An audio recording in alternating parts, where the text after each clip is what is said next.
how's it going, everyone? And alright, new update period, and a lot of stuff has definitely been added for this week. We definitely have a lot more to do than we did last week, and that's pretty interesting to me. So with that said, first of all, new Blazing Bash in the form of Tendo Pain himself. I was not expecting Tendo Pain. I think a lot of you can agree as well. Yeah, that's the last thing we were expecting. Now, I did say it would be cool to get some new Akatsuki, but we already had a Blazing Bash Pain. But hey, Pain does kind of bring the hype for a lot of people. I feel you. He's got a lot of the powers that the Sage of Six Pass has with the Rinnegan and all that stuff. So it is definitely pretty interesting. But with that said, there's also a lot of other stuff that's been added. So new Ninja Road, I'm looking forward to jumping into that. Qualifying league started, so that's gonna be fun.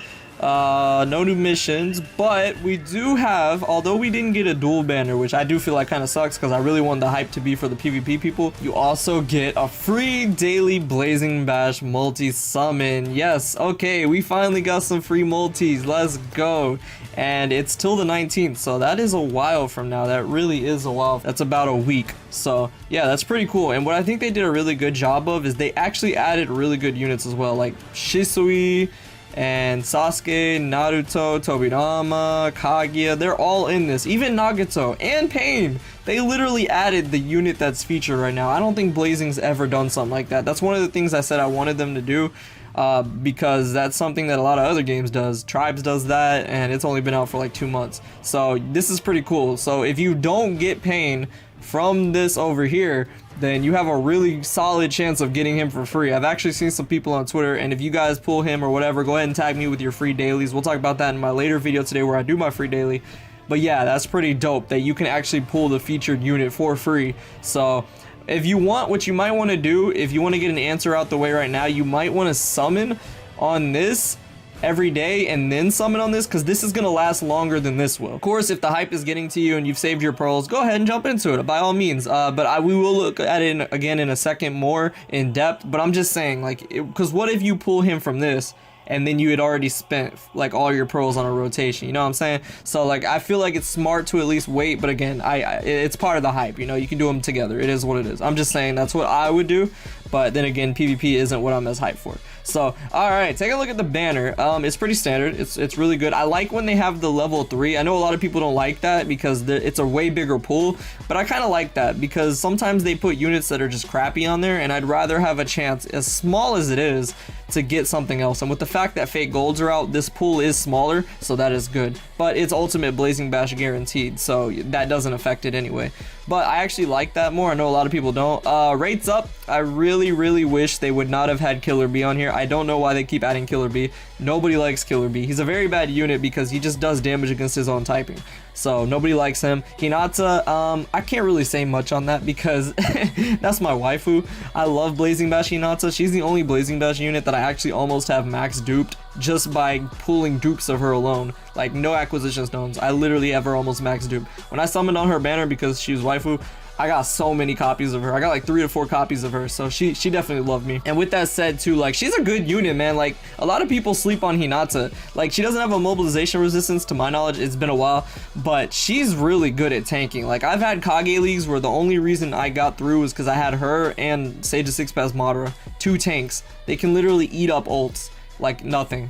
So yeah, I definitely love that Hinata. I think she's a good unit. Obviously they went for the wisdom pattern. That's why they have Killer B, Kona, and stuff like that, because the other Tendo Pain was actually a bravery type, so it makes sense they wanted to go the wisdom route. I get you. That Kona is not bad because of the speed. I see a lot of people put her in the back for the speed, but you really don't need that now because this Pain, let me just say, this man fast. So yeah, the artwork for Pain, by the way, looks amazing. I like his PvE artwork. It looks pretty nice.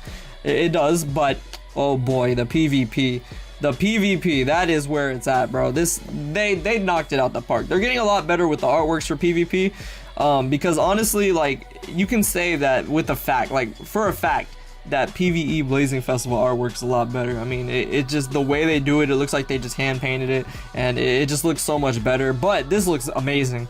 I think this is one of the nicest Pain artworks in the game. This looks more like Pain than the Blazing Festival one that I had at the beginning does, honestly, if I'm being 100%.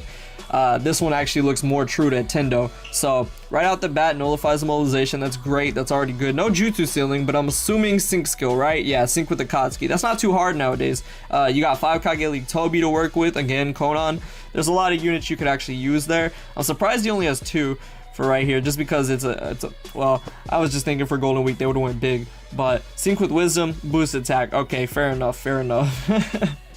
But for the rest of his abilities, it's actually interesting. So I need to touch on this because this is weird to me. I mean, again, I don't know that much about PvP. I'll be real upfront with you. I've never been super keen on it, but I think it's a little weird that he has 40% damage against all of the other element typings. Chakra reset, very good by the way.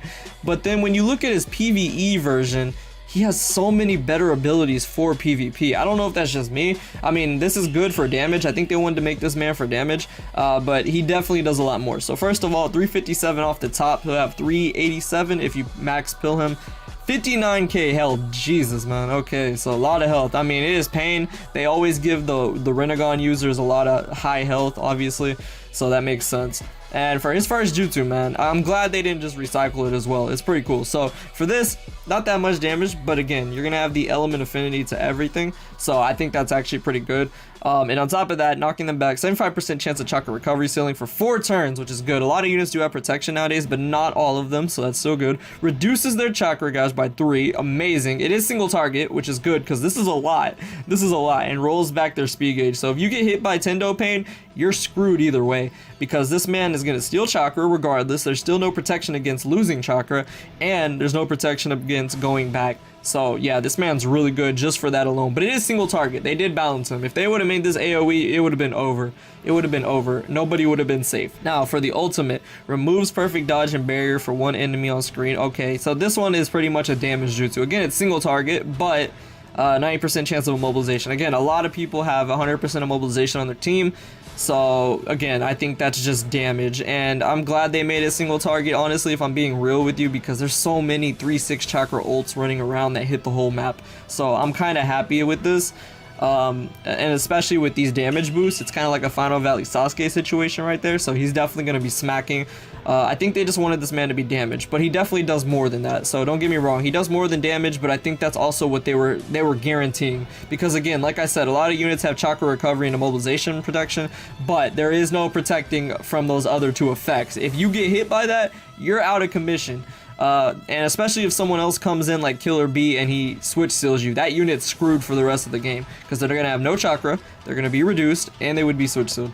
So yeah, that's pretty interesting right there. Field and buddy skill reduces bravery and wisdom. Okay, but big but, buddy skill boosts speed by 50.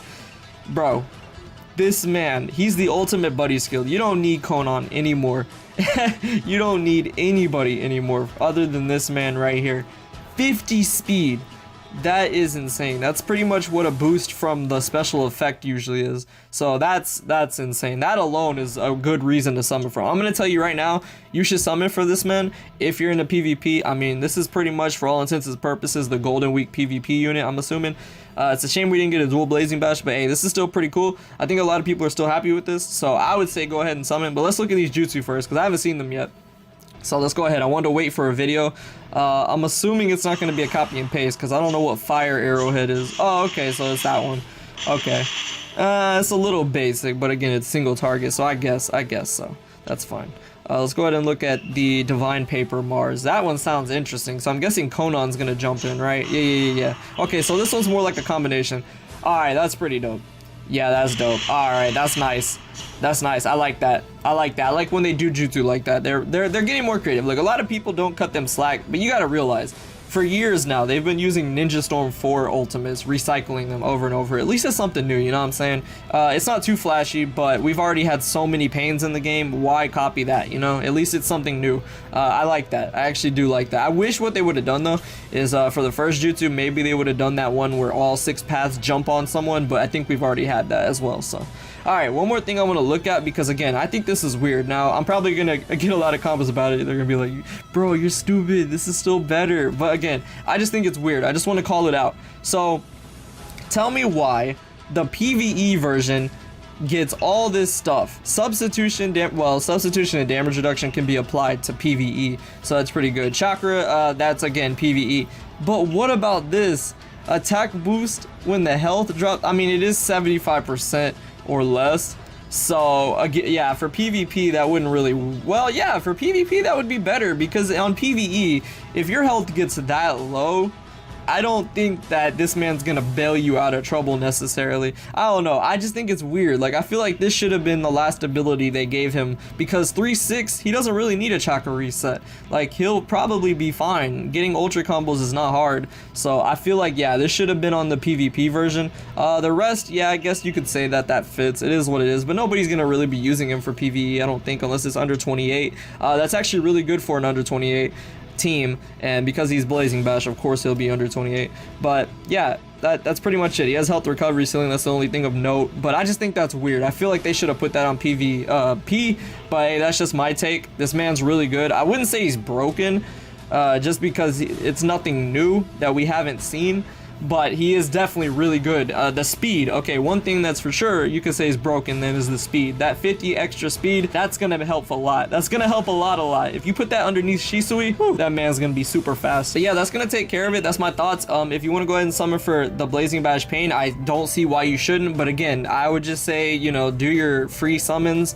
see if you don't pull them, and then you could jump into it, because I don't think the dupes are necessarily needed. I mean, yeah, this man's about damage, but really you just need a mobilization resistance, and then after that you could just literally steal chakra from one of their units that's about to come up and you're set. But of course having those extra ones would help, like I said, but I really don't think they're that necessarily, especially the chakra reset, because you're gonna get chakra as it is. So yeah, but that's just my take. So let me know if you guys are gonna be summoning on this man. I'm probably not. I'm gonna be saving my pearls probably next Blazing Fest. That's what I want to do. But yeah, it's gonna take care of it. I hope y'all enjoyed this. Thank you so much for watching, and I will see you all in the next video.